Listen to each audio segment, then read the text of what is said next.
Okay, well, thank you. I'm going to introduce Neal now, and then he's going to introduce our topic. So real estate is actually another key player in this regenerative, being able to make it a whole shift, because we can't, create the homes, but then they can't get sold, or people don't understand, or all the beautiful spaces that people have built up. And then when somebody else buys it, they cut everything down to, and so we need a whole guild ecosystem of role players. And I'm excited to see that what I actually didn't hold very fondly, the real estate profession originally, that's why I'm so drawn to you, the work that you're doing, because I haven't seen it do the best for properties and how we think of housing. And I think what you're doing is putting everything on it. And that's why I think it's important to share more about how you're doing it. And we certainly need it here in Aotearoa, New Zealand. This is big, transformative piece. So I've brought you to share with us, and hopefully you're going to spark something that's becomes like wildfire in this country. It's truly a pleasure hearing everybody talk. What it really reminds me of is that what this is more cross-cultural collaboration and methods of inquiry, because it sounds like if you were to poll people where I am, we'd have very similar interests and very similar entry points, and that is heartening as well as dispiriting in the fact that we're all having to deal with this around the globe.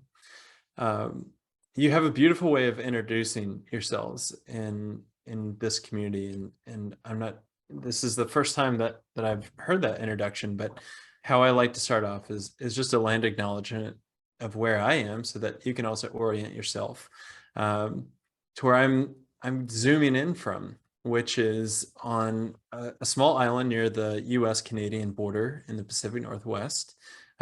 Its colonial name is called Whidbey Island. It's about an hour north of Seattle, but is the ancestral lands of the Coastal Salish people. And so this is really a way that we try to first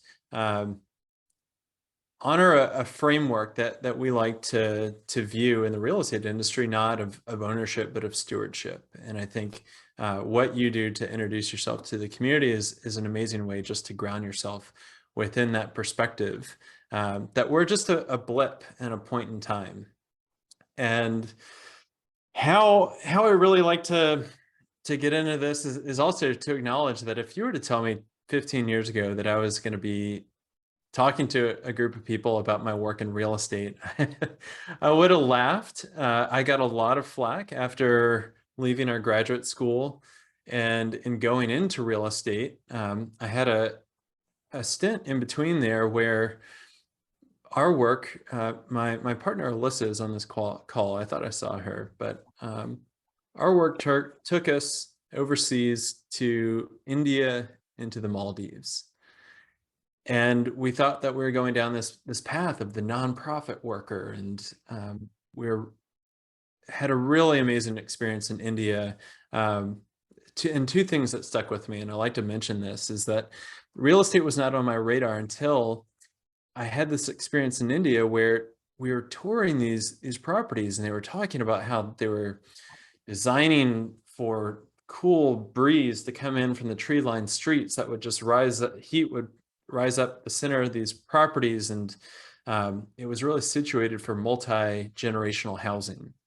And on the roof, it would capture rainwater, and it would go into a limestone cavern underneath these properties that would naturally treat the water to make it more potable. And so that's a pretty formative experience where you realize that we're not talking about that in the United States. Sustainable design 10 years ago may have been a very fringe, what would be considered a hippie movement at the time. It's getting a little bit better, but I wouldn't say it's necessarily mainstream, but we've made great strides. And while overseas also, we had the opportunity to work with a female tree growers cooperative. And this was a time that we got to really experience what it's like for marginalized people that have been disempowered from land ownership, decision-making, money-making, to really put their a path of self-reliance forward, and to be able to earn money for their first time, to make family decisions, and to see what happens on a community-wide scale whenever you actually put marginalized people first. And so I just wanted to put that seed into this conversation of these are the conditions that we start to realize that those experiences never leave us. And a mentor of ours said, well, I told to her, it seems like we're the sum of our experiences. She says, no, Neal, we're the sum of our experiences that we process. And so what we're doing with regenerative real estate is just, it's real time, me processing with Alyssa, processing with Nick, and I see Jen on here as well, of how do we come together as a community to think about what does it look like to put forth a regenerative concept into the world as it relates to housing, land, place, and space. And I want to bring up our work in the Maldives, which was around community development and how it meets climate change adaptation. And the Maldives, if you're not familiar, is the small island community in South Asia that will be inundated with sea level rise. And their plan, I guess plan B, is to relocate their population of 350,000 people to the middle of Australia. That doesn't seem like the best climate change adaptation plan. But if you were to go in and you were to do green building in all of the Maldives and decarbonize their energy sector and to put on solar panels and green roofs across the entire country, it's not going to stop the sea from rising.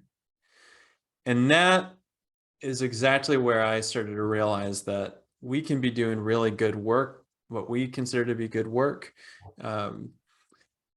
But if we don't start to look at how our own culture operates and what's going on in our own backyard and our own communities of where we came from back home, then other countries are not going to have a chance at all. And we made a very conscious decision of where is the power concentrated within our society? Because we would start with a nonprofit project, and for those of you that are in the nonprofit sector, if that's what you call it there, you'll be very familiar to this phenomenon of you come up with the most amazing project and you design it and you craft it and you think through it and you itemize and budget and come up with what you think is going to be amazing, and you bring it out to the world and you need to get it funded. And by the time that you have finished your pitching, you realize to get the money, you actually have to cater towards something completely different. And it's not the same project that you had conceived. You're now catering towards what the donor is really looking for with their agenda. And you just end up frustrated. And that was a model that I was particularly not very keen on pursuing after writing countless grant after grant and conceiving of all these programs. And so we made a very conscious decision to go into the real estate industry, which knowing full well that this is an industry that has raped the land, has marginalized people and communities, and generally spouts off a lot of platitudes where we are, at least. And a lot of our work has been informed from having to go into the belly of the beast. And I'm not going to lie, whenever we got into it, we had to learn the conventional industry through and through. And along the way, we lost our way, I think is the best way to put it. We really wanted to learn how to go out and fundraise for a project and to purchase and own a property, and what is it like to put forth rental housing. And we realized that the real estate industry is a lot easier to raise money for, because you can go out to people and say, I want to borrow your money. I want to secure it against collateral that if I don't pay you back, then you can get this asset. And then whenever I'm done, I'm going to pay you back your money and then some. And that's a really revolutionary concept for a nonprofit worker. It's as you deepen into that, you realize that it's a debt-based society, and it's fraught with a lot of complications and problems there. I'm not going to get into that because that we could be here for a couple weeks. But that was our beginning. And we thought, wow, maybe we could just go put better housing options out there.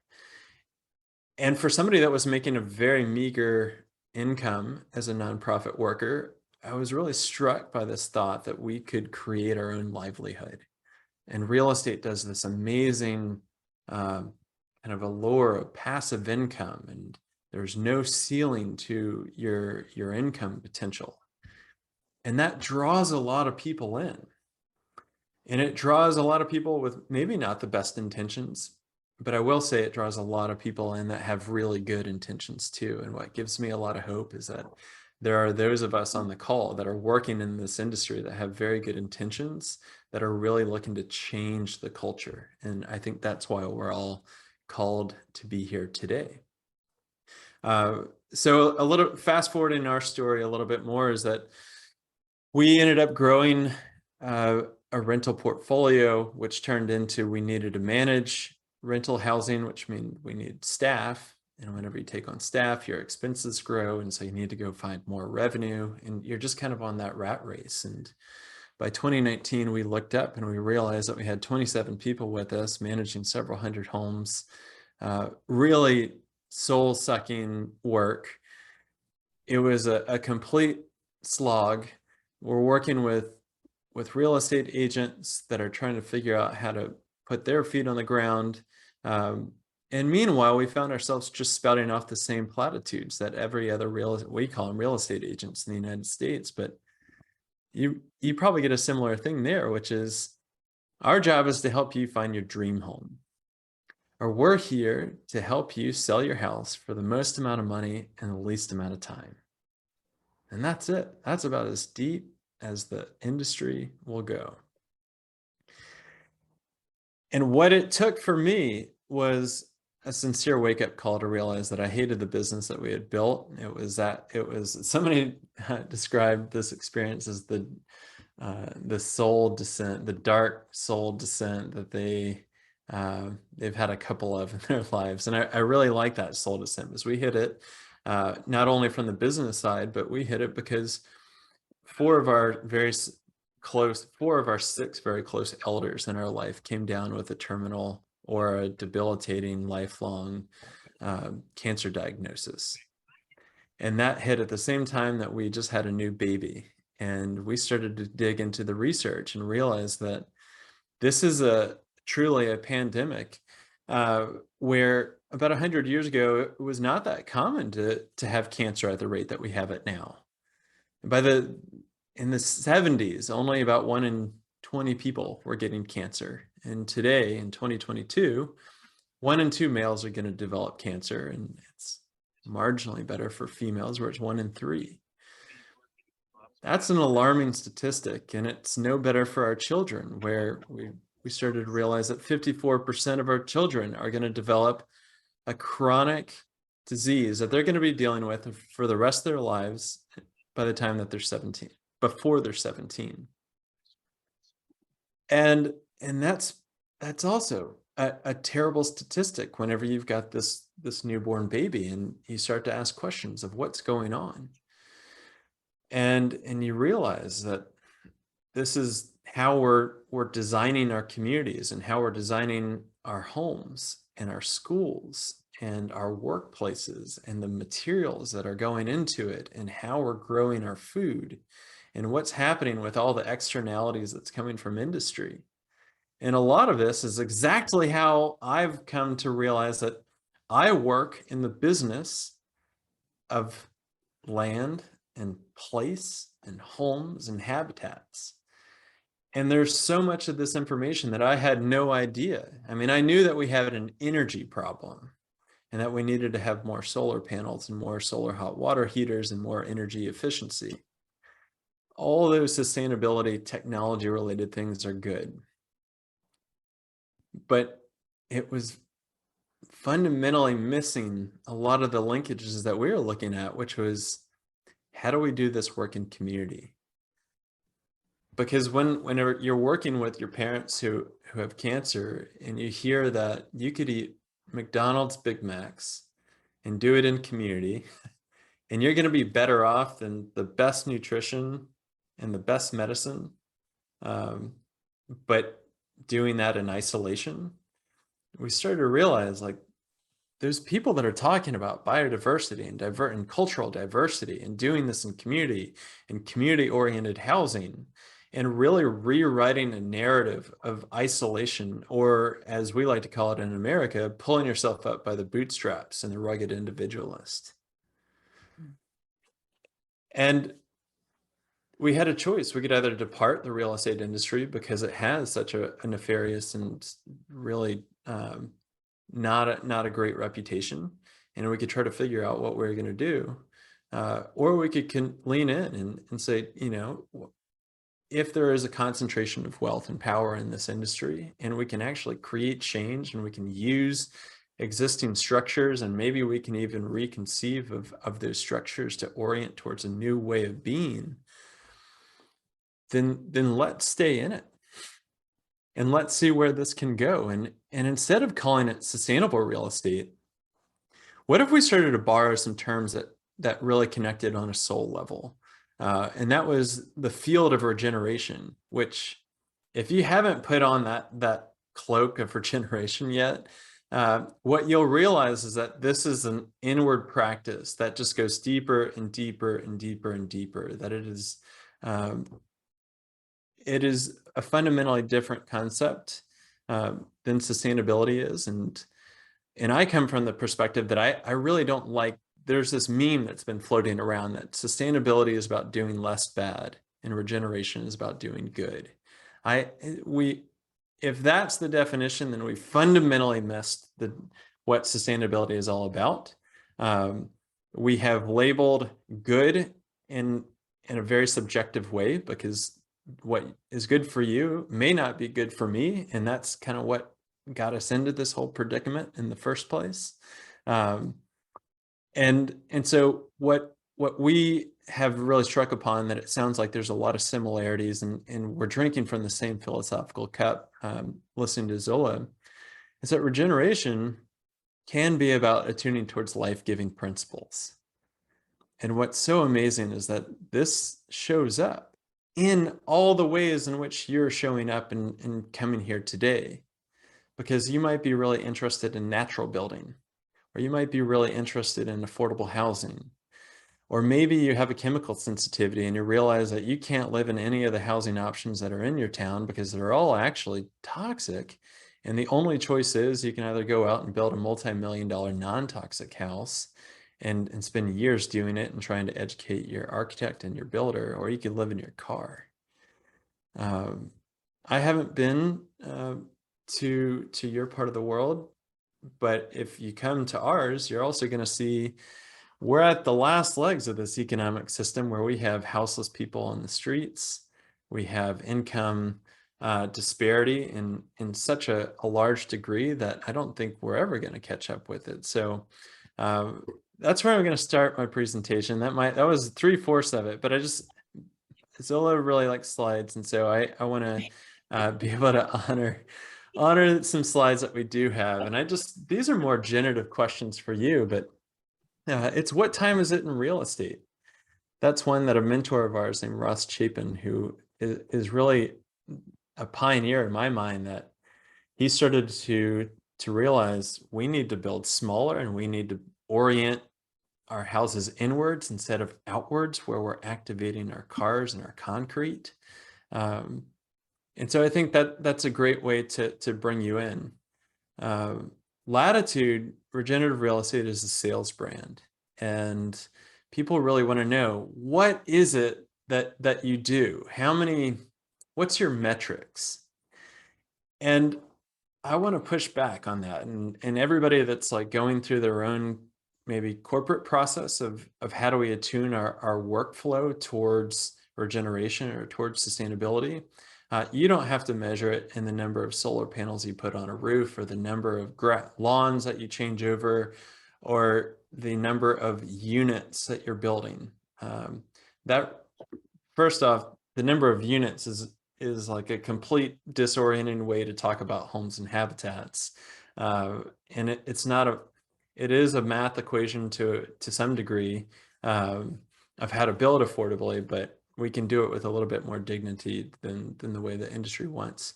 But what we talk about is, how do we evolve the way that we're inhabiting the planet? And for a lot of us, that's a feeling within ourselves, and that feeling is a value set. And I want everybody just to be able to understand, like, these are our values, and this is what can provide our compass. There's a lot of challenges. Somebody had talked about some of the legal structures and the challenges that are there. Like, we really need to first honor that we're living in a really complex society with large unprecedented challenges that the human brain has a really hard time to wrap itself around, much less elected officials that we've tried to get our point across, to advocate that they're also not able to necessarily move off of from an area of statistics, but from an area of feeling. So that's a little bit of, I don't know, inside pro tip that I've come to find.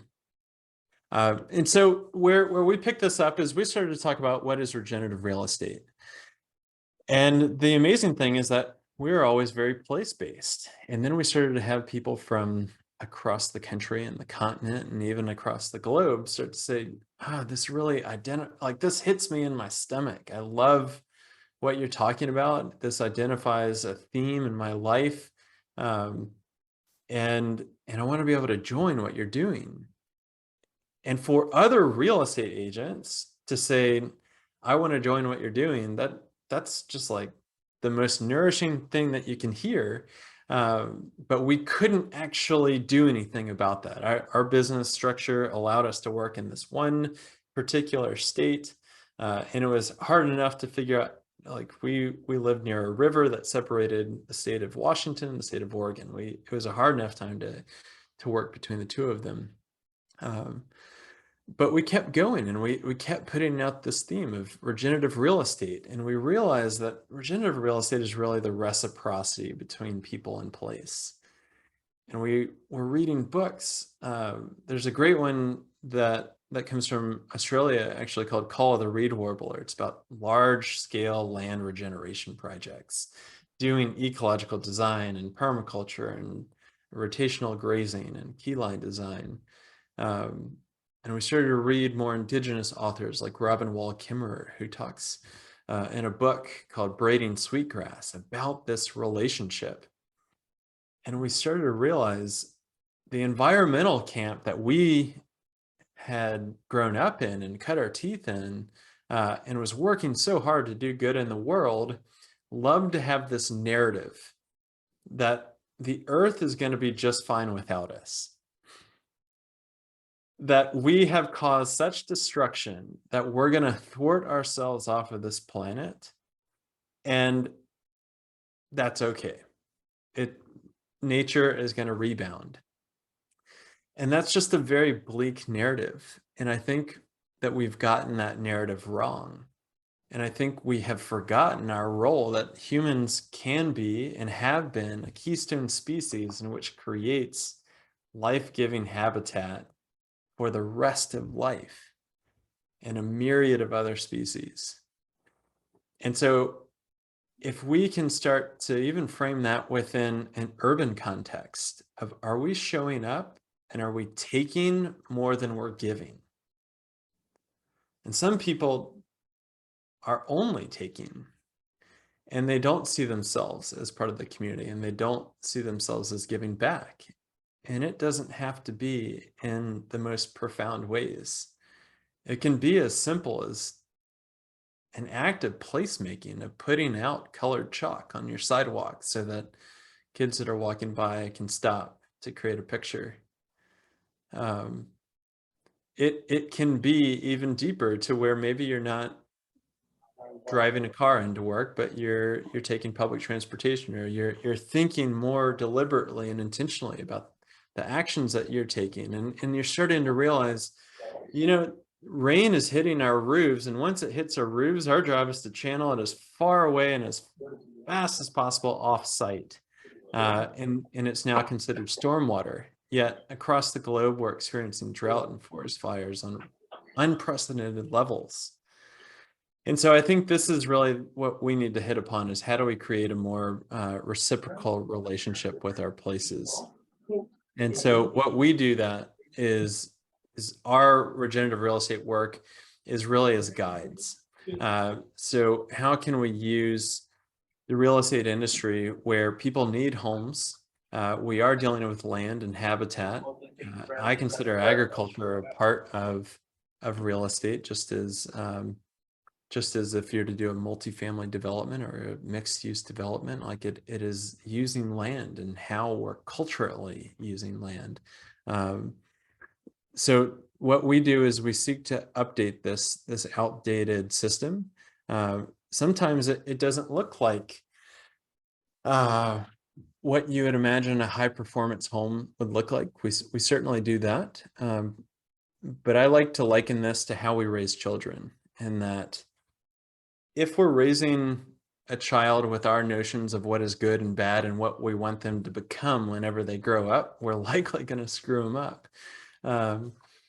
But if we actually realize that we're trying to nurture the essence and the potential within a child so that they can become who their DNA has destined them to be, and we are okay with that, but we need to nurture and cultivate along the way, then we can take that same approach of how a community wants to organize, or how someone wants to be in a relationship with their home environment. And that's where I think that we need to start, especially if we're looking to create massive policy change as well, or to go work with landowners and develop pocket neighborhoods or tiny home villages or anything of the sort that I have heard. And how we're doing that is that we're really taking what we call the real estate agent, and we're flipping that on its head of how do we create more change agents, and how do we do that in communities so that we can start to cross collaborate and cross pollinate. And this is visionary work.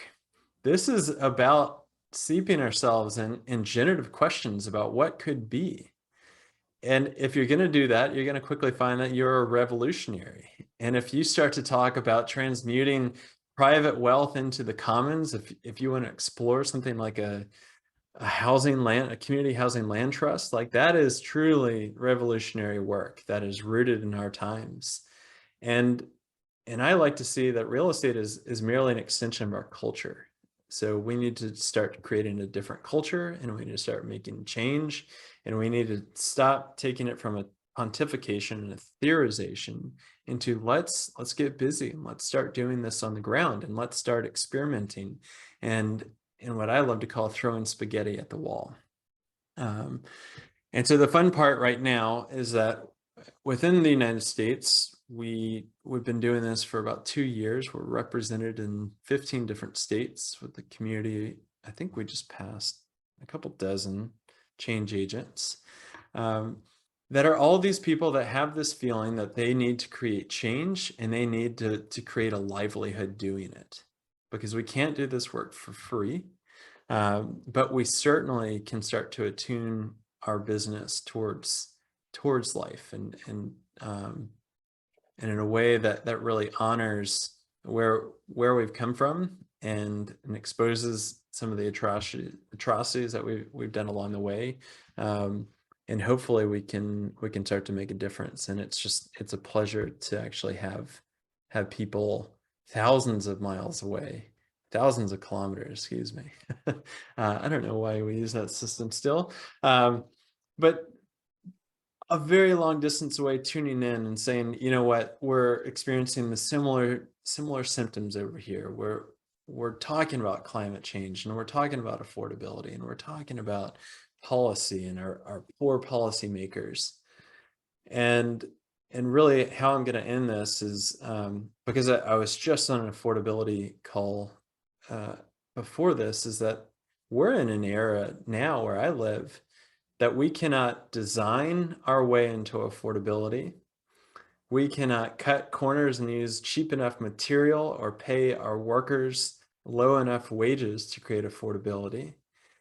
And so what that means is that land has gotten so expensive that we have to come up with a new model. And it takes the brightest real estate minds and the blending of private funds and public funds to even think about doing an affordable housing project.